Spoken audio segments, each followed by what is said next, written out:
Today I'm going to show you how to make this twice-baked sour cream and chive faux potato. We're using cauliflower in place of potatoes. I've got the ingredients assembled here. Now the original recipe calls for about 1 3/4 cups of steamed cauliflower, or enough to fill a cereal bowl.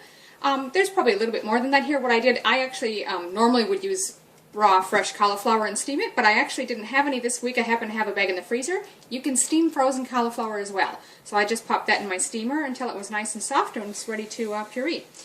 So then the next thing you need is 1/2 cup of full-fat sour cream, a teaspoon of onion powder, 1 tablespoon of chives, and I happen to have some fresh garlic chives from my garden that I'm going to chop up and use, but you can use whatever you've got, and then a tablespoon of salted butter. Now that's all that the original recipe calls for, but you can make any kind of variation of these you like. You can add broccoli, you could add garlic, caramelized onions. I'm going to add some bacon bits and some shredded cheese as well to make these a little bit more like twice-baked potatoes. So the first step is I'm going to preheat the oven. It'd be 400 Fahrenheit, which is about 204 Celsius. I've got fan force, so I'm just going to have a little bit lower than that. So the first thing I'm going to do is mix all these ingredients together. Now you can use a food processor. I'm actually going to use a stick blender because I think this cauliflower is soft enough for that. So in this bowl I've got my butter, and I'm going to go ahead and add cauliflower, my fresh chopped chives, sour cream, a teaspoon of onion powder, and then I'm just going to use my stick blender. It just seems like the quickest, easiest way to get her blended.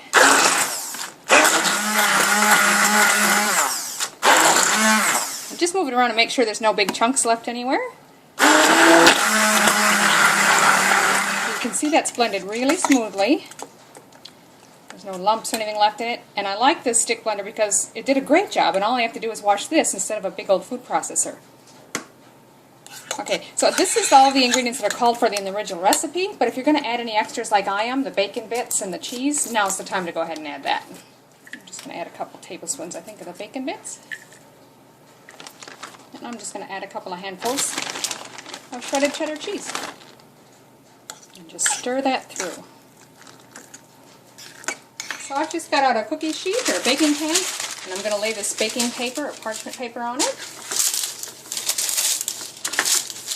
Now the point of this is to make 4 sort of little mounds of faux baked potatoes, or twice baked potatoes. If you didn't want to bother with that or get that fancy, this is already in a little casserole dish. There's no reason you couldn't bake that just as it is and it would still taste delicious. I'm going to go ahead and mound it into some potato shapes. Now you can just scoop it on there. You could use a piping bag if you really want to get fancy. This just sort of create your 4 baked potato shapes. And you can smooth them out and make them as fancy as you want, or just leave them however they fall.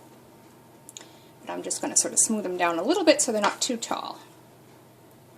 Now we'll just pop those in that preheated oven for 25 to 30 minutes until they get crispy and a little golden. So this has been 25 minutes, and you can see they're lovely and golden, crispy on the edges and everything. They did flatten out a little bit, so I didn't necessarily have to worry about them being mounded too much. So there you have it, twice-baked sour cream and chive faux potato. Now, by putting it on the sheet and spreading them out in the oven like that, it did get nice and brown and crispy and all the edges and things like that. It was not, however, easy to pick it up, so I did have to sort of lump it back into shape again on the plate, but it doesn't matter because this is delicious. I really hope you give it a try.